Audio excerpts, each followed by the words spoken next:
Adoni railway goods హమాలి సంఘం తరఫున ఫర్టిలైజర్ యూనియన్ మన అశోకుడి దగ్గర వచ్చి కొన్ని సమస్యలని వాళ్ళ ద్వారా తెలుసుకొని పరిష్కరించుకోవడానికి వచ్చాము ఇక్కడ. సో కొన్ని విషయాలు వాళ్ళ ముందు పెట్టాము, వాళ్ళు కొన్ని విషయాలు మా ముందు పెట్టారు.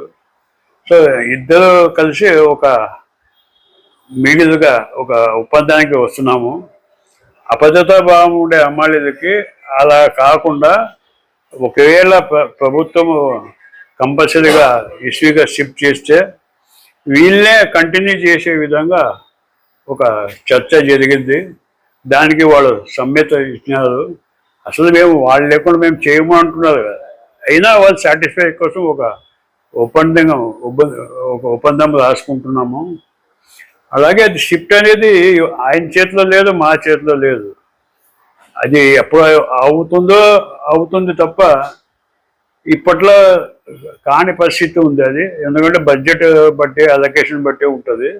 సో ఒకవేళ జరిగినా మాకు ఇలాంటి రాబోయే రోజుల్లో మేమే కంటిన్యూషన్ ఉండాలని చెప్పి ఒక అభిప్రాయంతో వచ్చినాము. వాళ్ళు కూడా ఒప్పుకున్నారు. సో మా రైల్వే అమ్మాయిలు కూడా సాటిస్ఫై అయినారు. సో ఇది కంటిన్యూగా ముందు సాగుతుంది. అభద్రత బాగుంటుంది. సమస్య రావడానికి కారణం ఏమంటే మన ఏజెంట్లే ఒక్కొక్క ఏదో రకంగా మాట్లాడింటారు.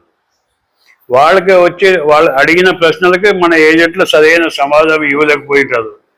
దానికి వాళ్ళకి అభద్రతా భావం వచ్చి యూనియన్ ప్రెసిడెంట్ దగ్గర పోయి మాట్లాడతాము, వాళ్ళ ప్రెసిడెంట్తో పోయి మాట్లాడతాము, మన సమస్యని పరిష్కారం చేసుకుంటామనే ఒక అభిప్రాయంతో వచ్చినారు తప్ప మిమ్మల్ని కానీ వాళ్ళని కానీ వీళ్ళని కానీ ఎలాంటిది మీ పైన ద్వేషాలు లేవు.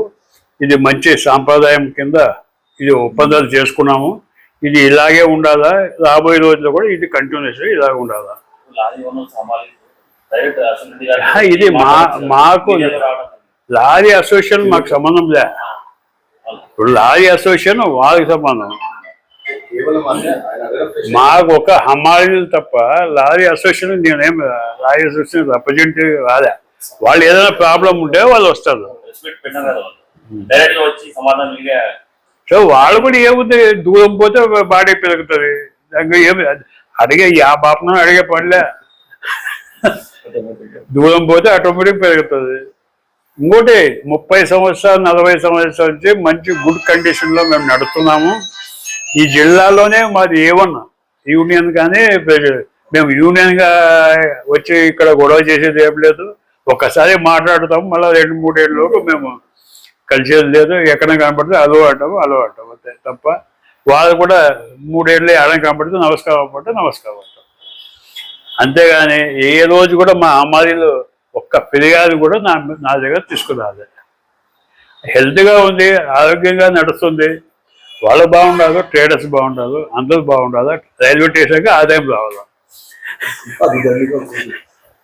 మాదే ఇట్లా నా పేరు రైల్వే హమాలి గూడ్స్ హమాలి అధ్యక్షుడు. నా పేరు ప్రకాష్ జైన్, మాజీ ఎమ్మెల్యే ఆదోని.